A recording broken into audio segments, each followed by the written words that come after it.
like this are ones to remember, aren't they? Everyone's happy and open, together and loving, full of joy. Makes me want to stay in these moments forever. Sadly, we can't. We're gonna leave this place and go down this mountain where people aren't gonna play every day and people won't get our inside jokes. And we can try to explain it to them. Probably won't make any sense. Nights like this where we are preparing to go home reminds me of a story about a man a long time ago who was preparing to leave his home in Europe to go to America. He spent all his money on a boat ticket, and he knew he didn't have enough money left over to get a lot of food for his journey. He knew what he had to do. He bought a big old bag of crackers and a big old wheel of cheese. He was going to live off that the whole trip. First couple of days on his trip were easy. He liked his cheese and crackers, but as each day progressed, it got a little worse and worse. And he even tried different combinations of eating cheese and crackers, like cracker cheese cracker and cheese cracker cheese and cheese cheese cracker and wait for it, cracker cheese.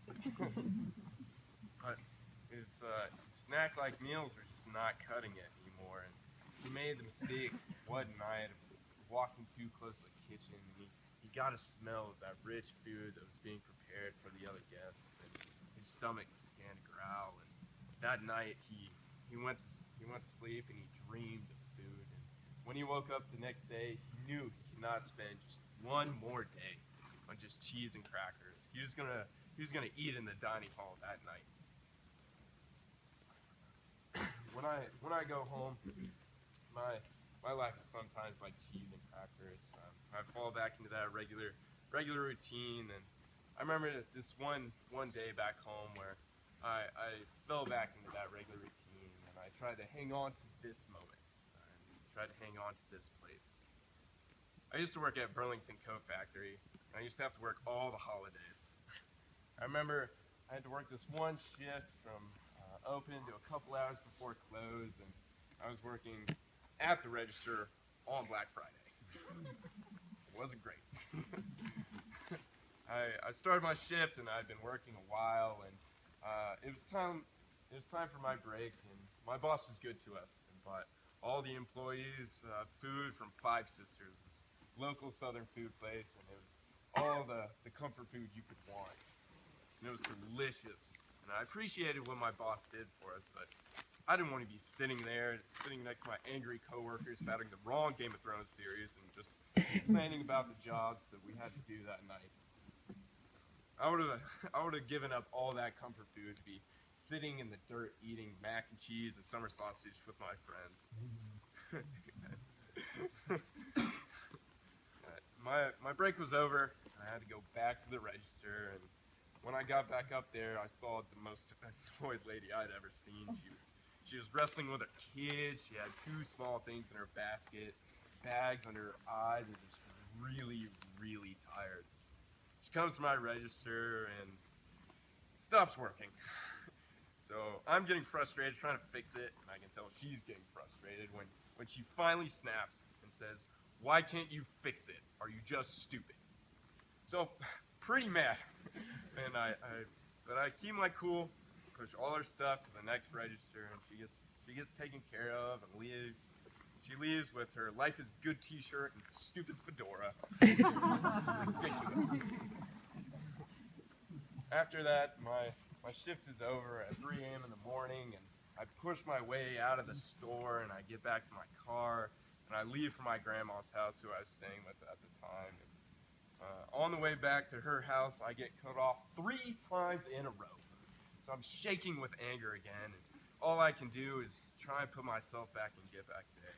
Back into the ride, back to the property with all my friends, and just the laughter and the loud music and the energy of Get Back Day. But I can't. I'm alone and angry in my car. I get back to my grandma's house, and for some reason, she's still awake reading one of her racy novels. I flop on the couch. I look pitiful. As soon as I'm about to put in my headphones to forget this day ever happened, without looking up from her book, she says, "Rough day." Yes, yes, Grandma, it was the worst day.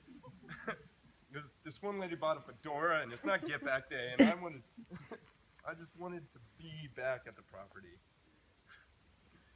and then she says, life is hard, and then you die. What?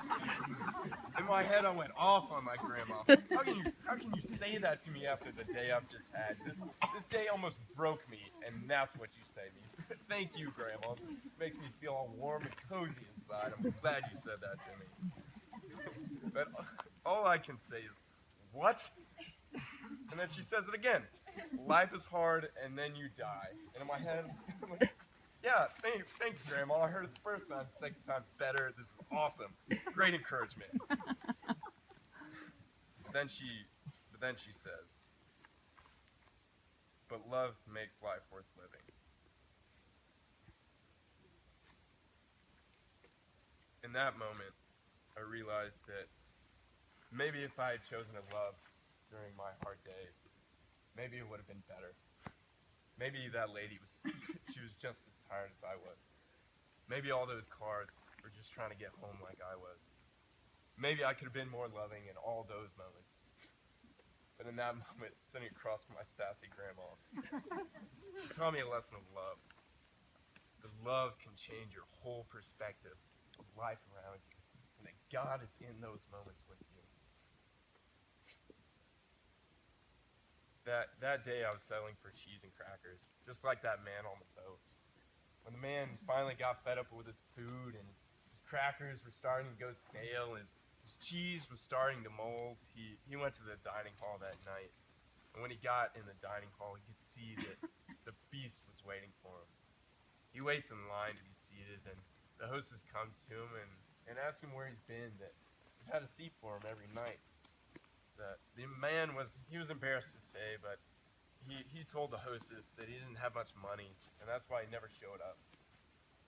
Then the hostess was sad. Her face dropped. She was a little broken inside because the man misunderstood what was included in the ticket. The meal was on the house. Actually, every meal was part of the ticket. That man was settling for cheese and crackers when there was a feast waiting for him. When we go home, let's not settle for the easy stuff, the cheese and crackers, and know that there is a feast waiting for us every single day. The love and the joy that we feel right now in this moment is not because of this place or this location, but it's because of who we have been this week, how we have lived this week, and that it doesn't have to end here.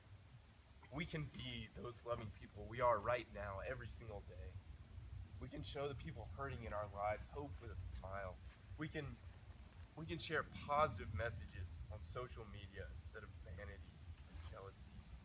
We can include people in our circle of friends because it makes people feel more connected. We can represent God's love through our actions. We can be those people. And we've had a feast this week. We've felt God's love out there in the wilderness with our groups and right here on this tarp. And it's going to be hard not to go home and get back into our regular routine of school, work, Game of Thrones, sleep, repeat.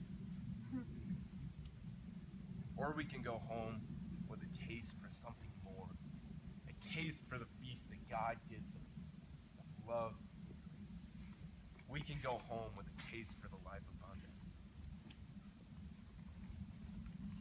The Lord be with you. And also with you.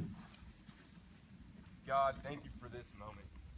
Thank you for every single person on this tarp. Thank you for the experiences that we've had this week, and how we've come together, and how we became a group, and we loved each other, and we loved you in those moments.